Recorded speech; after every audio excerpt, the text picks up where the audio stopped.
Tiga hal itu, saudaraku, dosa, kebenaran, dan penghakiman itu yang membuat orang sadar itu adalah Roh Kudus. Jadi kita tidak boleh mengandalkan akan diri kita sendiri. Kita sampaikan dengan serius, kita sampaikan dengan sepenuh hati, setelah itu kita berdoa. Tuhan Roh Kudus, ini sekarang adalah giliranmu, karena kita adalah partner. Sebab di ayat 27 tadi ya, Yohanes 15 ayat 27, tetapi kamu juga harus bersaksi. Jadi bukan berarti setelah Roh Kudus bersaksi kita diam saja. Enggak, kita partner. Shalom saudaraku.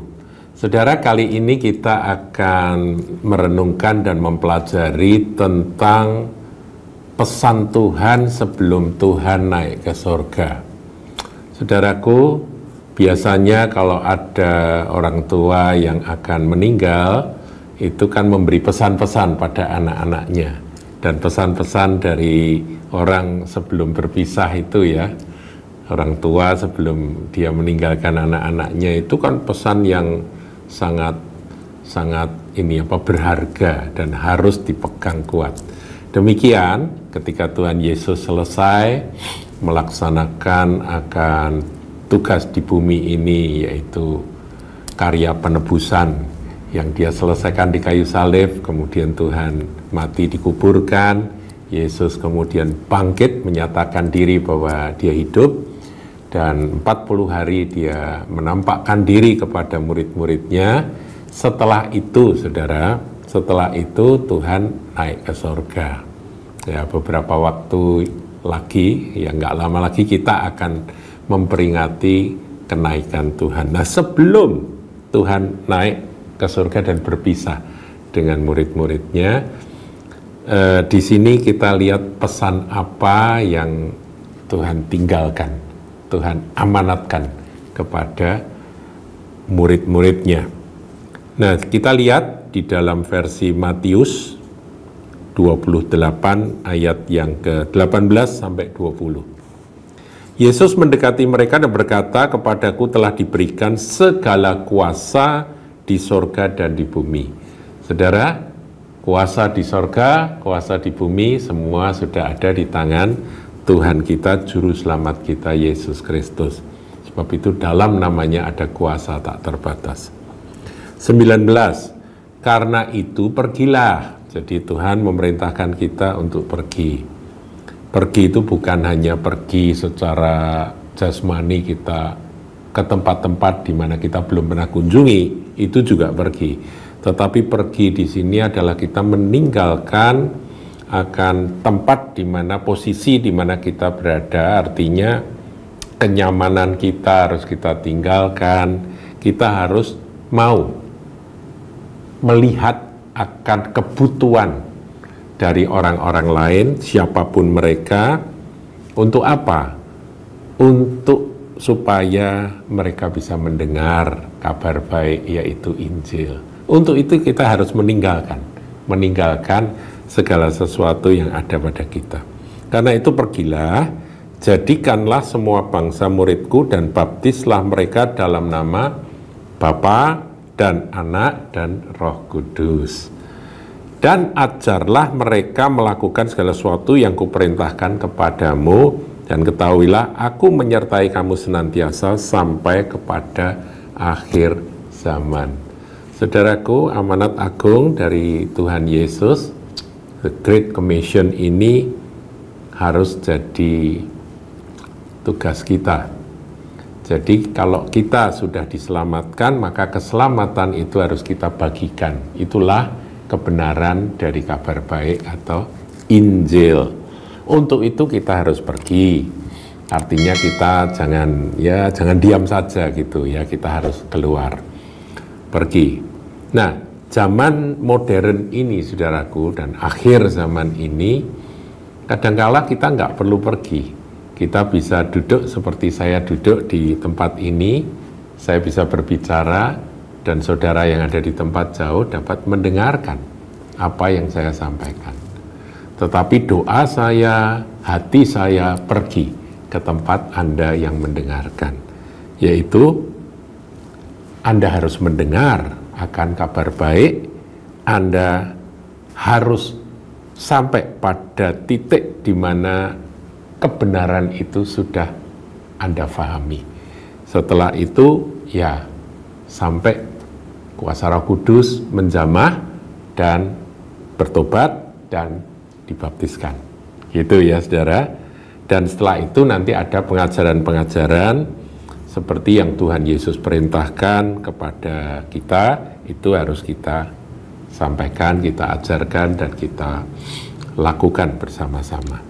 Itu Matius. Sekarang Markus, saudara. Markus ini lebih lugas ya. Dalam Markus 16, ayat yang ke-15 dikatakan, lalu ia berkata pada mereka, pergilah ke seluruh dunia. Beritakanlah Injil kepada segala makhluk. Siapa yang percaya dan dibaptis akan diselamatkan. Tetapi siapa yang tidak percaya akan dihukum.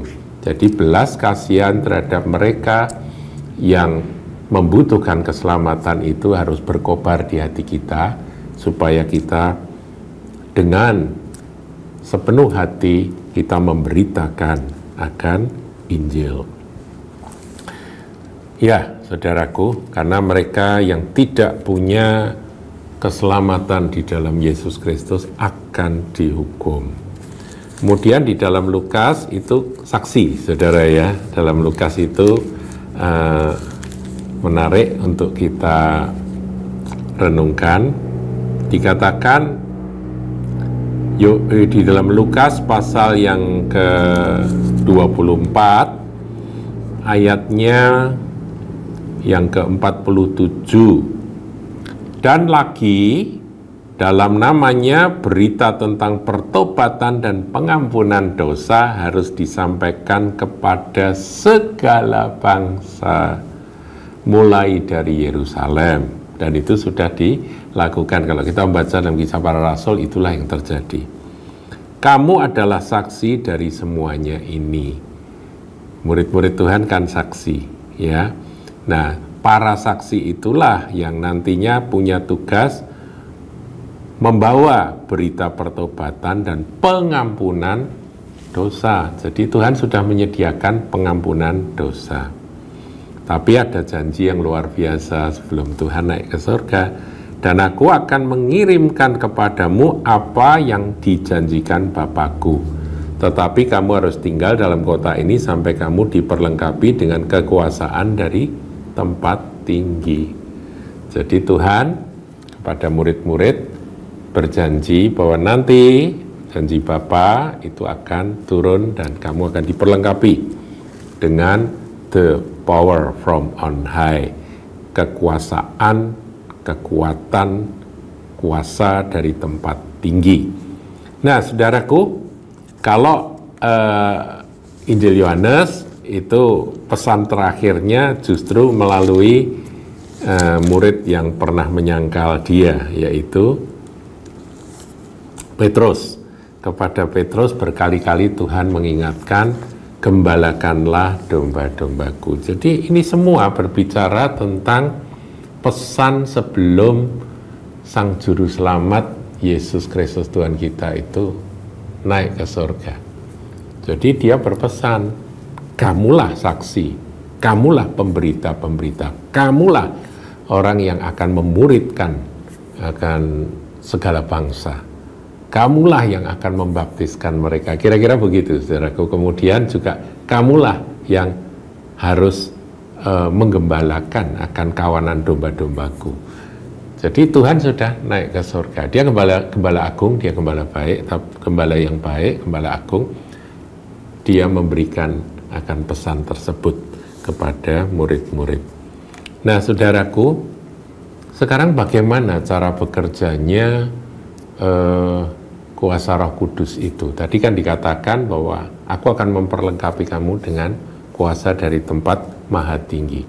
Kita harus sadar, saudaraku, dalam kita memberitakan Injil, kita harus ngerti bahwa kita ini partnernya Roh Kudus. Karena apa? Karena kita nggak bisa mempertobatkan seseorang. Meyakinkan seseorang itu bukan kemampuan kita. Kita harus menyampaikan berita Injil dengan segala persiapan, dengan segala usaha. Itu tidak salah, itu bagus. Dengan segala cara, Injil harus diberitakan, kesaksian harus disampaikan. Ya, ada kesaksian, ada berita Injil. Kita harus mengajarkan apa yang Tuhan Yesus ajarkan pada kita. Kita harus menggembalakan mereka-mereka yang sudah jadi domba-dombanya Tuhan. Namun ada partner senior kita, senior partner kita yang kita harus sadari. Dialah yang akan mengerjakan semuanya itu. Makanya saya berkali-kali katakan bahwa sebuah pertobatan itu adalah karya Roh Kudus. Kita bersaksi, kita memberitakan, Roh Kuduslah yang mengerjakan di dalam diri seseorang.